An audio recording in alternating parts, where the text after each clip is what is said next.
Hi and welcome to another episode of the Getting Things Done podcast from Vital Learning. I am Morten and I am here as always with my good friend and colleague Lars Henriksen.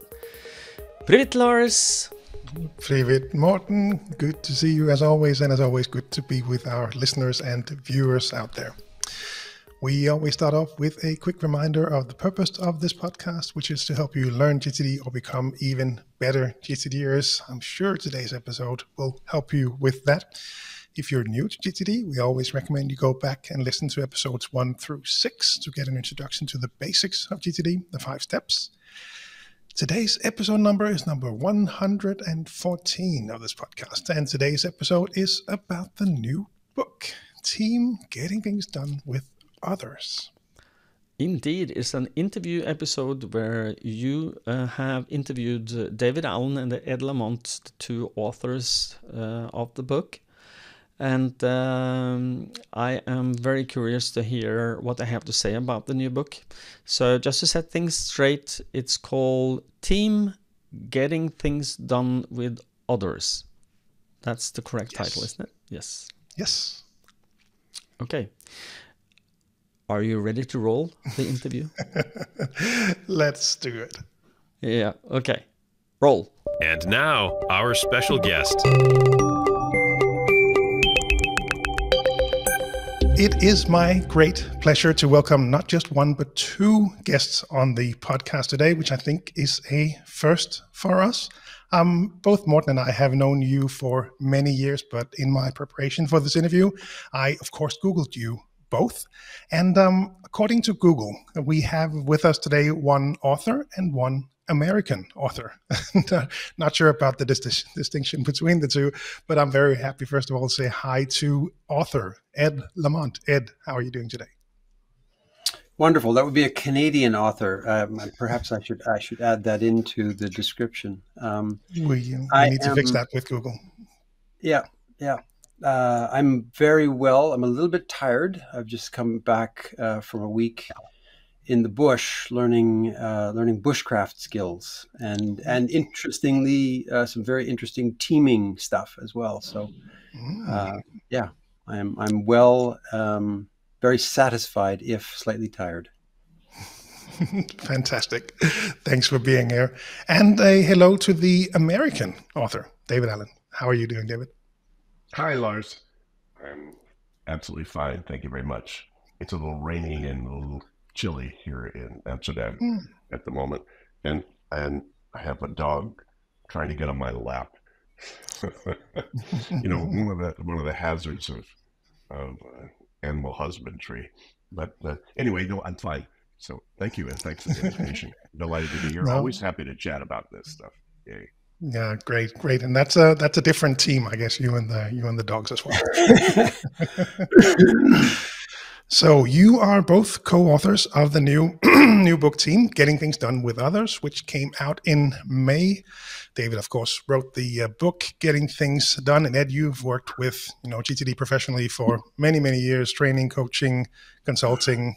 Co-founded GTD, Next Action Associates in Great Britain, and Next Action Partners in Germany, Austria, Switzerland, if I remember correctly. Correct. Yep. Yeah. So thank you so much, both of you, for taking the time here with us. I can imagine there are a lot of activities also with the book. I know that especially for you, David, because you just did a big speech and some workshops in Denmark at a conference called President's Summit in Denmark just a few weeks ago, which was a lot of fun for me to attend. So happy that you're taking the time to talk to us a bit in this episode, where I hope we can touch on a bit about the book itself, of course, some of the principles in the book, and in the end also some practical tips for our listeners to try out. So I will dive in right away with my first question, which of course is, how did the book come up? How did you decide to write it? Well, we were... Yeah.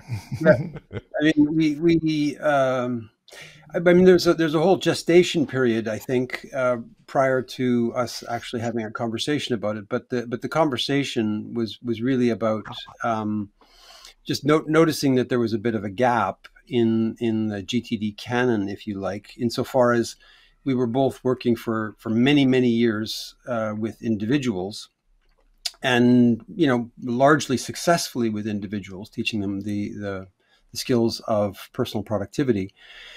And then noticing that very often they were having to go back from a seminar where they were all lit up about possibilities into teams and structures that really didn't work for them. And it wasn't that they couldn't practice GTD; they could, and the best of them did. But even they were kind of just playing self-defense a lot of the time, instead of being able to get on with the bigger things that would be possible if their team was a better structure. And the realization that kind of came after the conversation was that you can't fix those things with just more and better individual productivity. There's something that needs to happen at a different level for that to happen. So there was that noticing of the gap, and then also just kind of a inherent frustration about not being able to address more of the problems that people were experiencing in their daily work.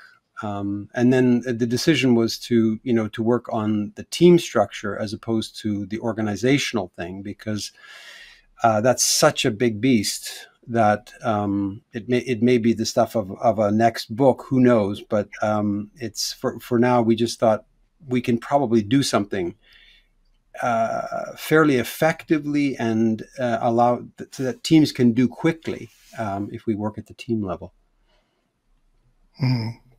Great. Yeah, I noted that as well in the interview you did with Todd and Robert's podcast, where you were talking about teaching GTD to people, but sending them back into teams where, that self-defense description that really stuck with me. So now the book is out, and I'm curious to hear your expectations for it, and perhaps allow me to start with mine. I think this is the book that many GTDers out there have been waiting for. They have their GTD practice in place, helping them to succeed in their organization, or at least keep their head above water. But now with the teamwork or the team book, they have a framework to think about when it comes to collaboration with others. So this is now my chance as a GTDer out there to, influence and help my colleagues with the best practices from GTD on a team level. And I think this will introduce many more people to GTD, and I think perhaps inspire them to become GTDers, which is of course great for everyone out there. What are your expectations now that I've set mine really high? What are your expectations for the book and its effects out there? Over to you, David. Well, I'll make a stab at this. Much like when I wrote Getting Things Done, I had no idea how popular it was going to be. I just had to get it out of my head.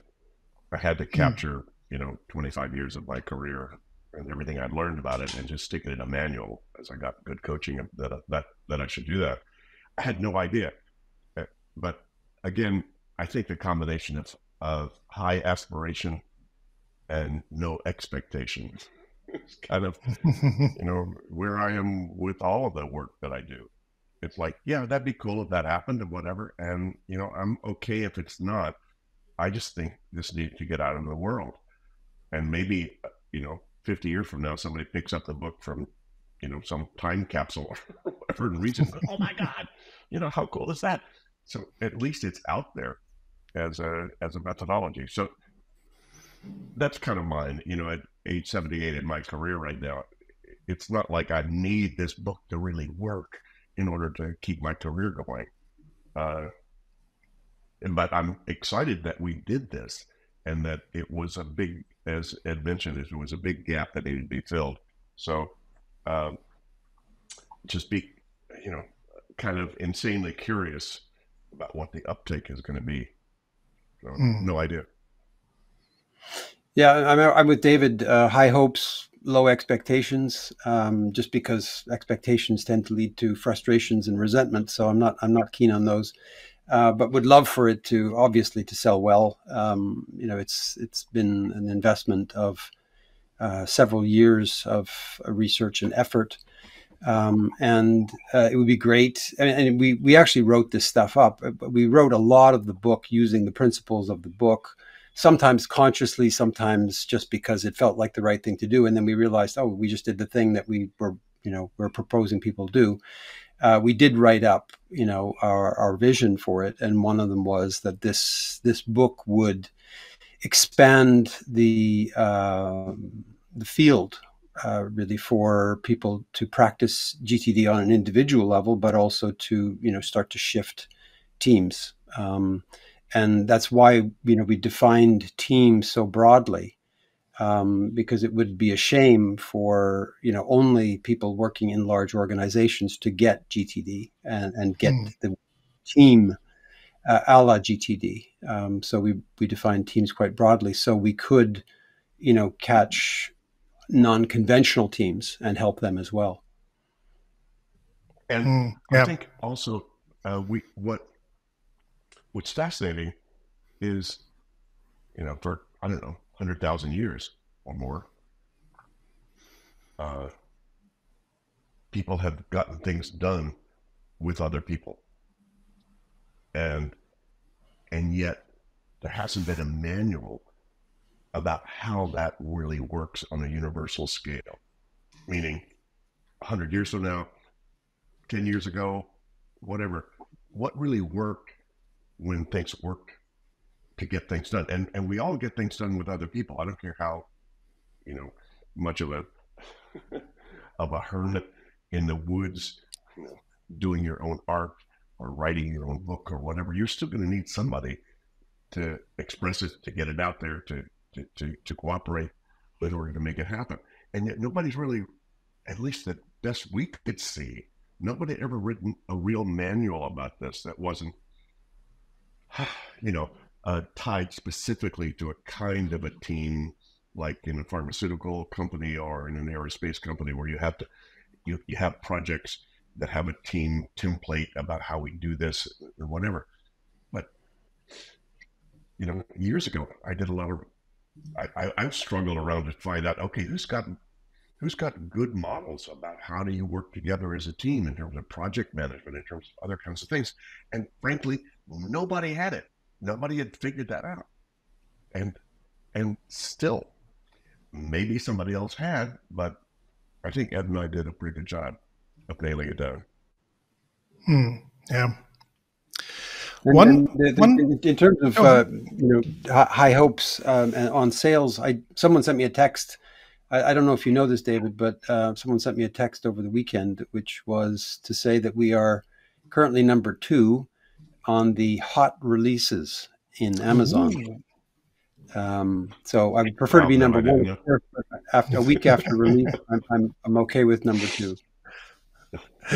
Wow! Congratulations. Nice.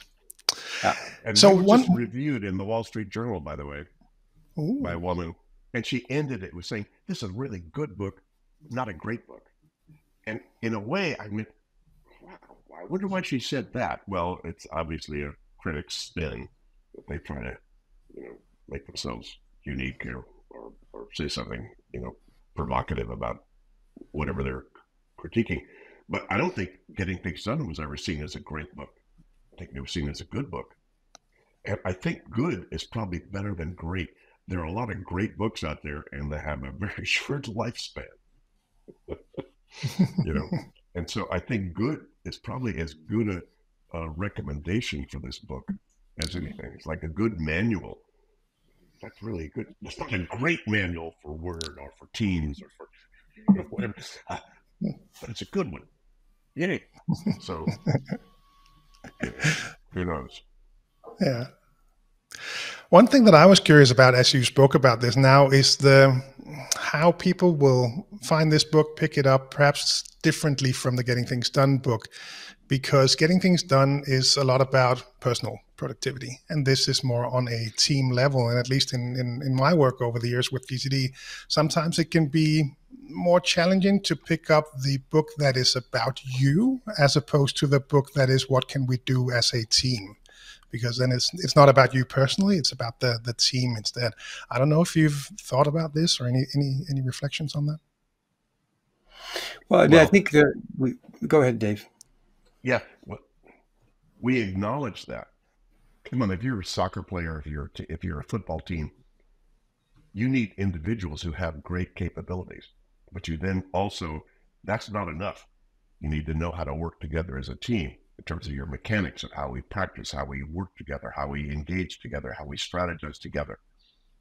And that isn't handled at the individual level. But you need the individuals who have the capability of doing that.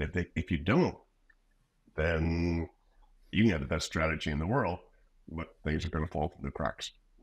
And that's not going to work. So you need both. That's why we tried to address this, in sort of the multiple ways that you need the combination of high-performing individuals who know how to then play together in a high-performing way. Yeah, I think, I mean, we sort of wrote the book with the initial idea of, hey, we're going to get this out to people who are already practicing GT and want to do it, do it better at a team level. I suspect a lot of the people who pick the book up will not necessarily be those people. Like we really wanted it to be something that would be accessible to people who knew nothing about GTD. I hope we were successful with that. And I think you're right, Lars. I think that a lot of people will buy this book because they're so frustrated about their team. And they will want to get their team fixed. And what they might find in that process is that, when you're pointing, classically, if you're pointing one finger at the team, you've got at least three fingers pointing back at you. And that they'll go, oh, I need to work on my personal stuff as well. But I think you're right. A lot of people are going to be experiencing frustration at the team level that they're not experiencing about their own productivity, because they're not really aware of what's possible in the domain of personal productivity. So they think they're doing really well, and they're frustrated with their team members. Hopefully the book will give them that, but also some sense that, hey, I need to do some work myself. Yeah. So we've already touched Lars, one of the things I think we're running up against is people are in their comfort zone with how their teams are working and not working. I think a lot of teams don't realize how suboptimal their functioning is. And I think we tried to address that as well, but that's one of the things certainly Ed and I have noticed, is that a lot of teams are just, oh, well, that's the way we've done it. We always have Monday meetings, and always 3 or 4 people don't show up, and always people have 2 or 3 digital devices in front of them that have nothing to do with the meeting. That's just the way things have been.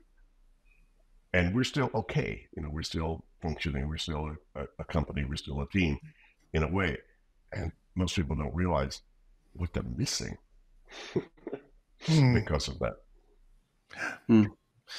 Absolutely, and I can certainly recognize that it's been one of the fun things to notice over the years, or fun might be the wrong word, interesting things to notice over the years of working with different clients is what are the standards for meetings, like you say. When do people show up? Do they show up 5 minutes before and have their agenda ready, or do we start 5-10 minutes past the hour to then go through whoever speaks first or opens their mouth first, right?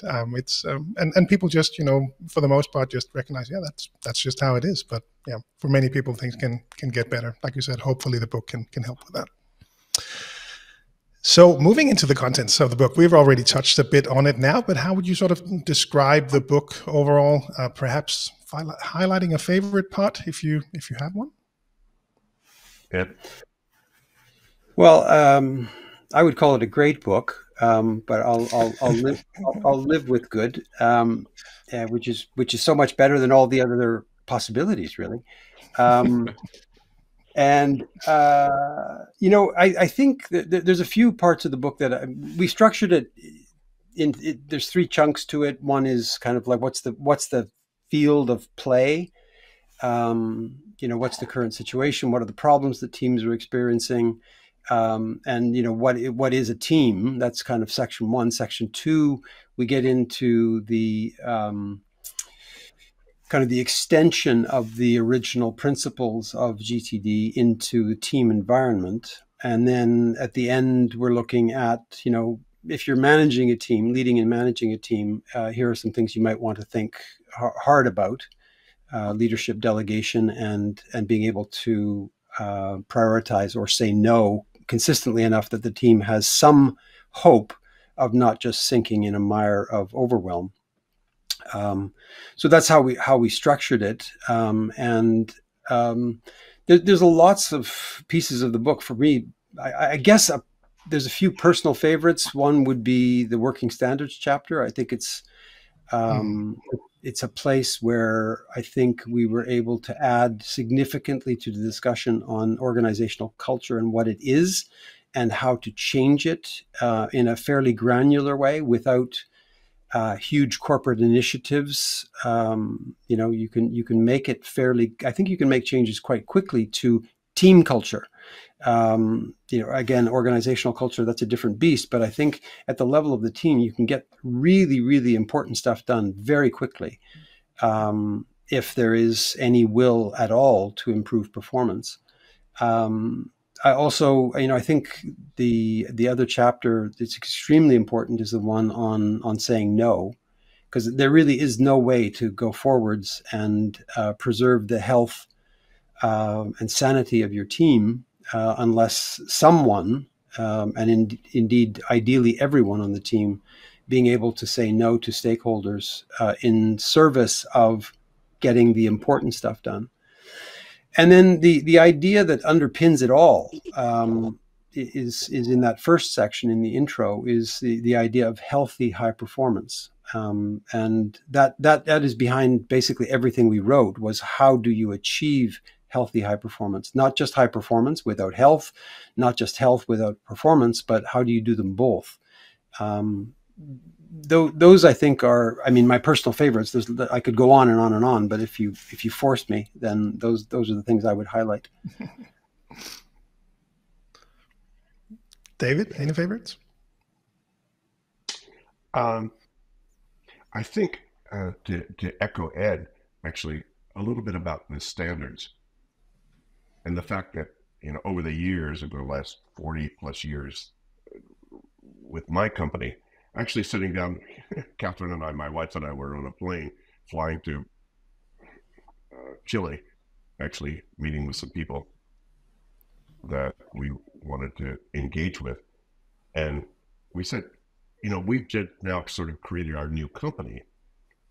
What would bother us if it didn't happen? We sort of assume we both had the same kind of standards about how we do things and what's important to us and what matters. We said, but I don't think everybody else necessarily shares that, or at least knows that about us. And since they're going to consider us the founders of whatever this thing is, probably a good idea to let them know what would bother us and what would turn us on in terms of standards. And I think a lot of teams have never gone to that level of subtlety and perhaps importance and motivation about, hey, let's work together as a team so we all grow together. Even if the team gets canceled because of other changes that go on, we learn something about each other and about ourselves and how to work together just in the process. So things like that, that's pretty subtle stuff in terms of a standard. So I think we tried to address that at least a little bit, that there's a lot of opportunity, I think, for teams to motivate themselves better and turn themselves on better and have a richer kind of environment as opposed to being driven by latest and loudest and and whatever teams are driven by. Yeah. No, I really appreciate that.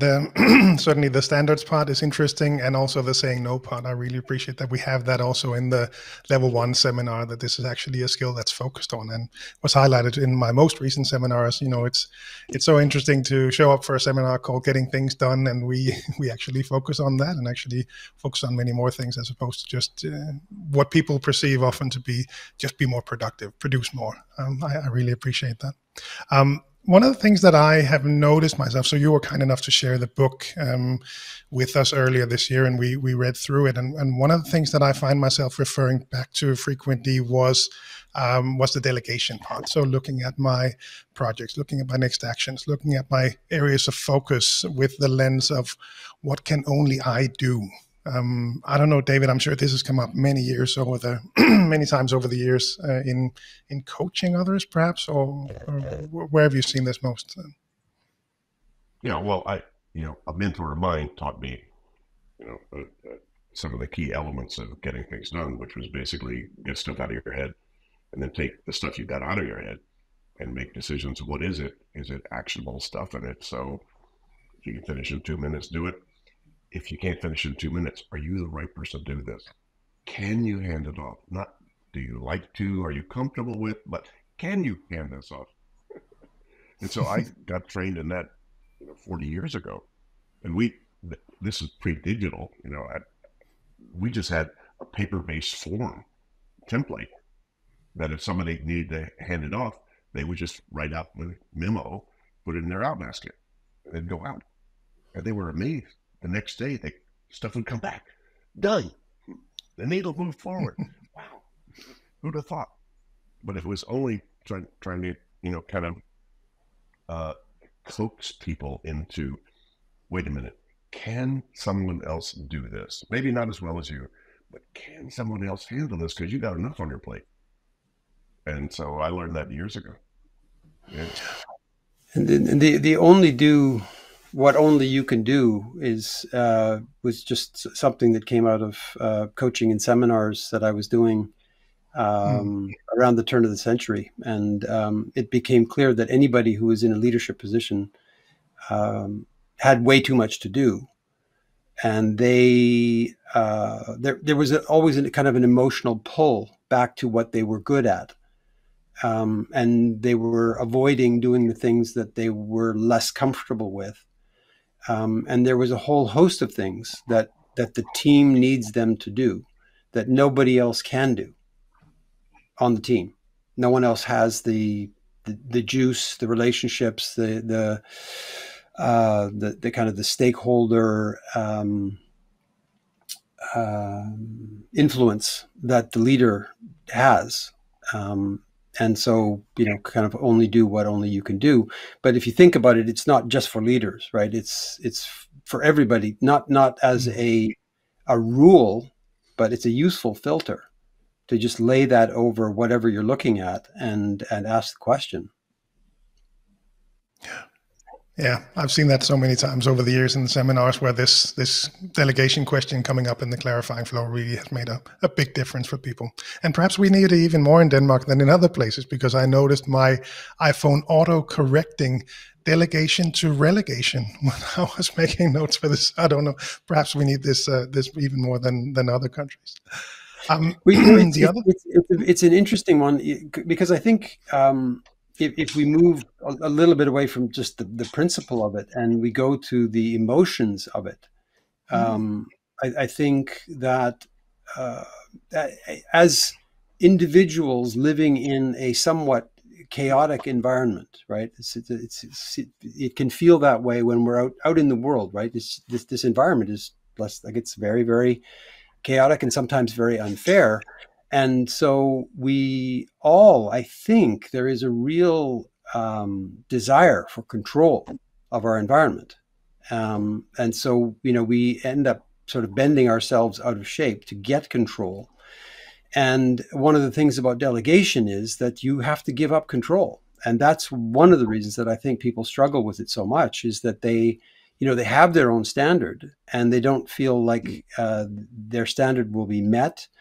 And that they're going to lose control over, whatever quality or customer satisfaction if they don't do it themselves. But what they don't realize is that they basically will put the brakes, they will slam the brakes on their own career if they do not learn to delegate very early on. Yeah. And very good point. And then it comes back, Lars, as you know, back to people's personal capabilities of managing their own work.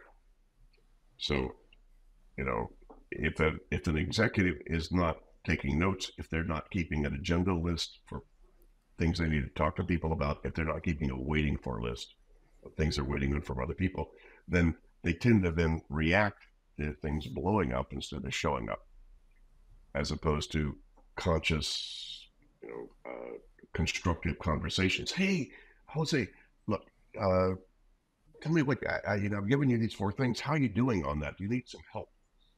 Do we need to take something off your plate to make that work? I mean, these are very healthy, mature kind of discussions to have, but, that's missing if the individuals themselves don't have their own personal act together.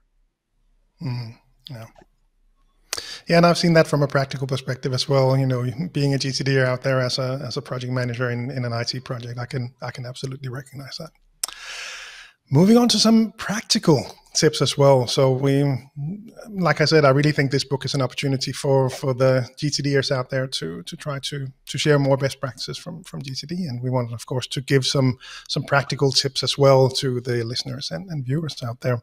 And one thing that I keep finding myself coming back to this thinking also in seminars is this collaboration, the thinking behind the uppercase and lowercase projects that you mentioned. I don't know, perhaps you can elaborate on that one, Ed?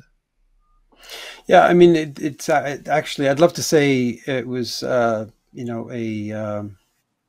child of my mind or our minds. It was actually, I mean, most of the book, let's be really clear, is based on interviews with, it's our experience, obviously, but we also worked with about 65 GTD leaders, but by and large, they were mostly GTD practitioners who were also leaders, some of whom were leading quite large structures that we're calling still teams.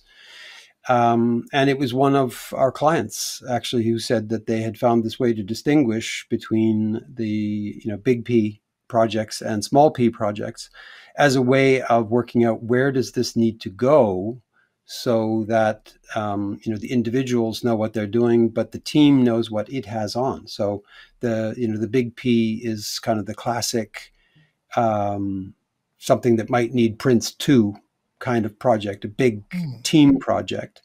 Whereas the small P projects were things that belonged in individuals' GTD systems. And they just found this is a really easy way to have conversations about projects that you wouldn't want to try and do all of the team projects at the personal project definition level, right? You'd end up with just a massive, massive list.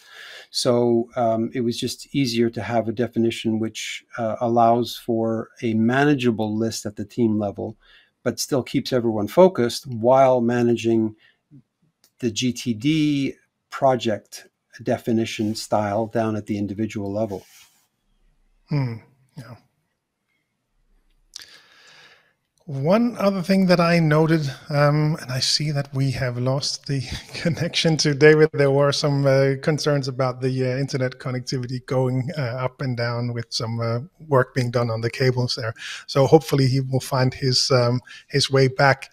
One other question that I had for you, Ed, was this work with teams, some practical examples of this. You mentioned that this comes from a lot of interviews. I'm sure there must be many stories that have, that you've heard over the years on how teams have implemented this and what kind of impact it has had. I don't know if there's any specific example that comes to mind for this. Well, I mean, there are wonderful stories of teams using this stuff, and let's be clear, both pre any work with us or with this material, because again, if it's a principles-based approach, then people who were doing it at a world-class level, we're just kind of revealing to them what they're already doing. We didn't have to invent this stuff. We just needed to go out and see, well, what's actually working.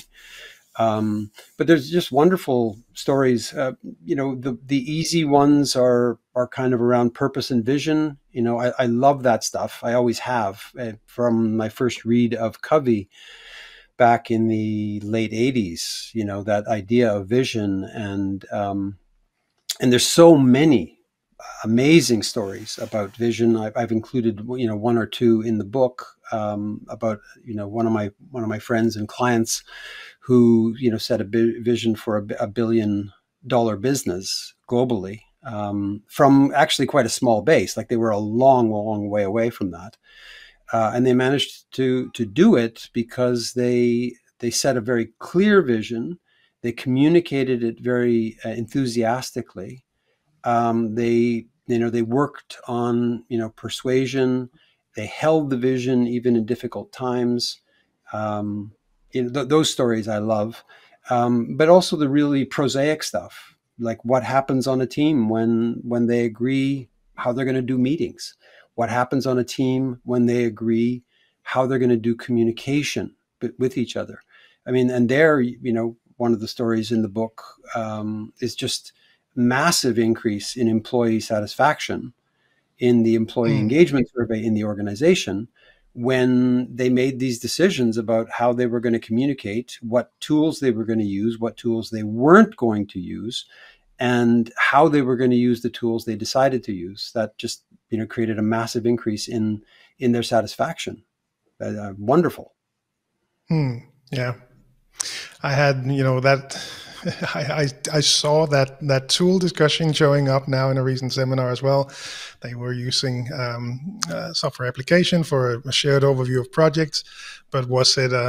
It didn't really give the overview, and was it the right channel for the different discussion topics that were going on? Was it for an overview? Was it for a next action level? It was very, there were some clarifications needed to make that work much more helpful for them. What about the? I suppose if you are a manager and you pick up the book, you can read through it, and I'm sure some parts of the book will resonate more, and we need this more than others, so they might be able to pick that up and start at the appropriate level. But what if you're on a team?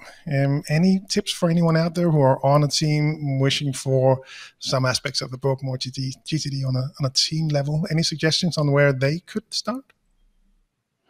Well, I mean, I think you would pick up the book, and hopefully, in reading it, you would become inspired, not like some kind of otherworldly experience, but just inspired by the possibility of a new way of working on your team.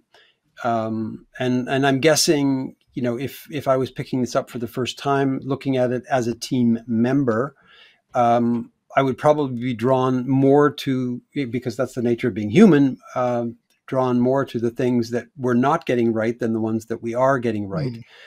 But it should give you some language and a framework to begin to talk about what's going wrong on the team, and maybe where to start, where we should start, where is the high leverage spot for us to start. So we'll get maximum benefit for the least amount of effort.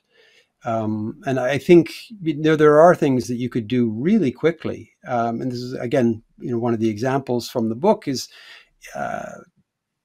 foxhole buddies don't need to have a lot of committee meetings about what they're going to do next, right? They just kind of look at each other and go, this is the way we want to do it. Let's do it this way. I think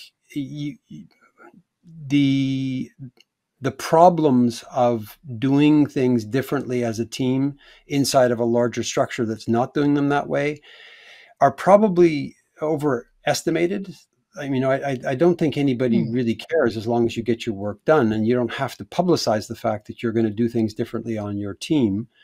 I don't think it's worth, going 3 levels up to find out if it's okay to decide that you're only going to work with, do your meetings at least in a certain way, right? You may need to monitor channels that you as a team are not going to use, but I still think that would cut down the amount of time you spent in the other channels if your team chooses to do things in a certain way. So there's lots of places that you could start. You could start with, okay, as a team, we're going to start to say no more. We need to have agreements about, who's saying yes to what, whether we need to check with each other before we say yes as individuals to things, because that might just make it impossible for us collectively to get our important work done. Yeah, great reflections. Thanks, Ed. Any sort of last tips or, recommendations for the listeners, viewers out there? What should we have touched on or shared that we haven't already covered?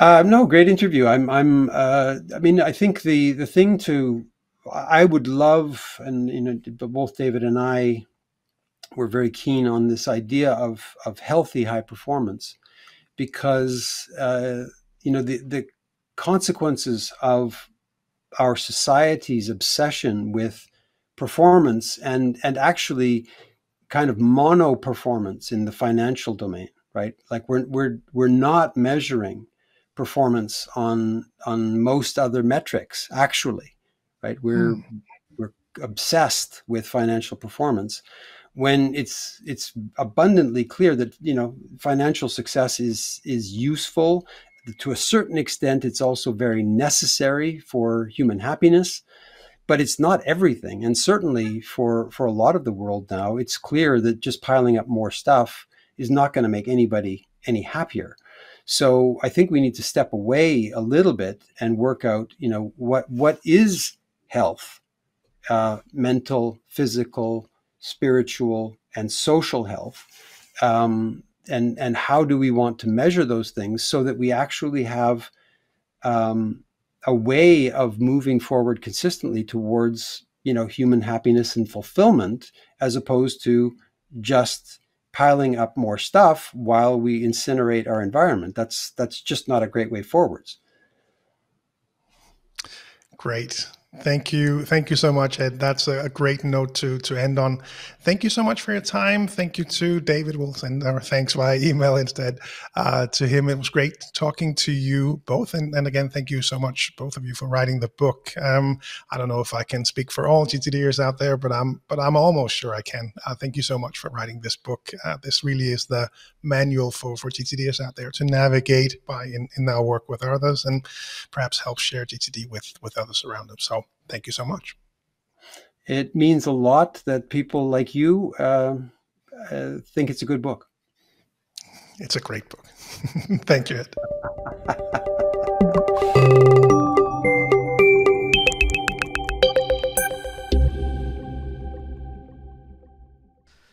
And that was a good interview.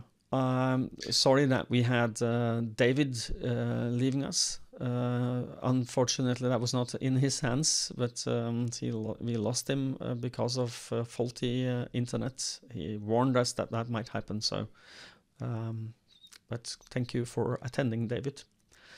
What was your takeaways, Lars, from this interview?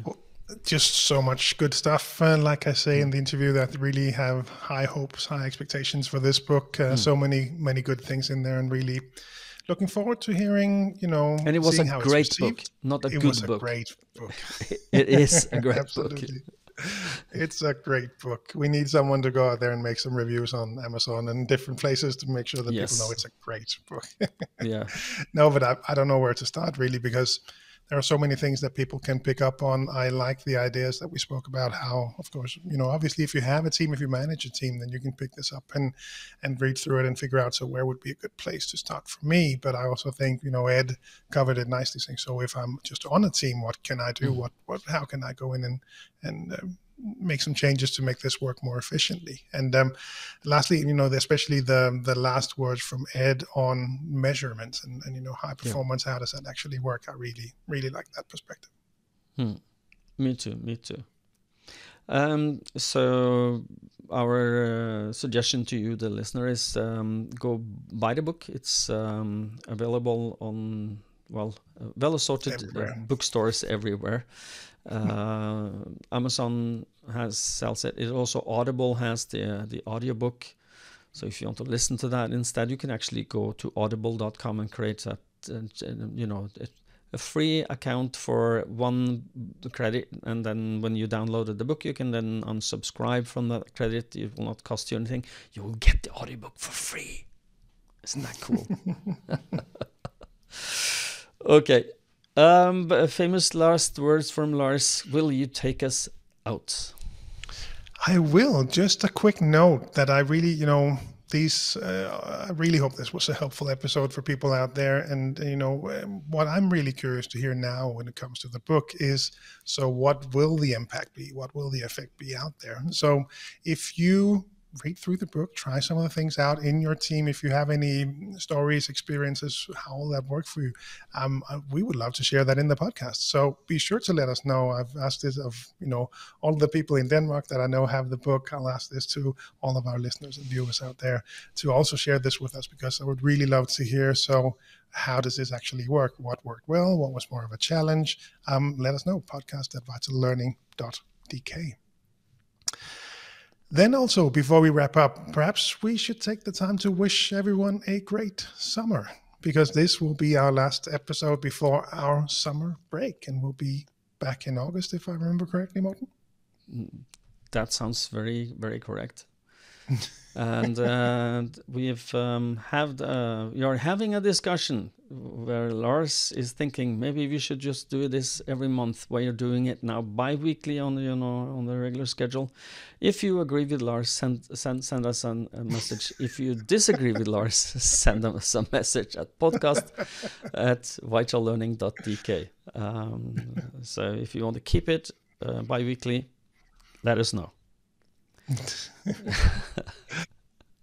That is true. And then the usual wrap-up is normally to point you towards gtdsummercamp.com. Well, when this episode is out, we have actually just held the GTD Summer Camp.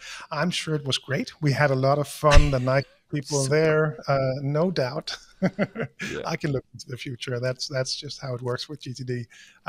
So we'll, of course, there will be a summer camp next year as well. So be sure to keep out, or be on the lookout for when we start advertising this sometime after the summer in the later this year. We also always wrap up with a quick reminder to head on over to VitalLearning.eu, because that is where you will find the companies in Norway, Denmark, all across the Nordics, plus with more information about the GTD seminars, the coaching, everything that we do. So VitalLearning.eu is the place to go. And if you're outside the Nordics, cruciallearning.com is a good place to go to find your local partners. Yes, and we've decided to ask you, the listener, if you are having value from this podcast and would like to connect with Lars or me, or both of us preferably, at LinkedIn, you can. So our suggestion to you is that you follow us on LinkedIn or connect with us. If you decide to connect, please make a mention in the invitation that you, for example, GTD podcast is enough. Then we understand that you are not a spammer who want to connect with us, but you have a legitimate interest in getting things done. So feel free to connect or follow us. We do, both Lars and me, we share things that is mainly getting things done, and hopefully that will be beneficial for you. Indeed. There will be links in the show notes. It will be links in the show notes. And well, until next time, after summer, enjoy summer and stay safe and stay productive. Bye-bye. Bye, everyone.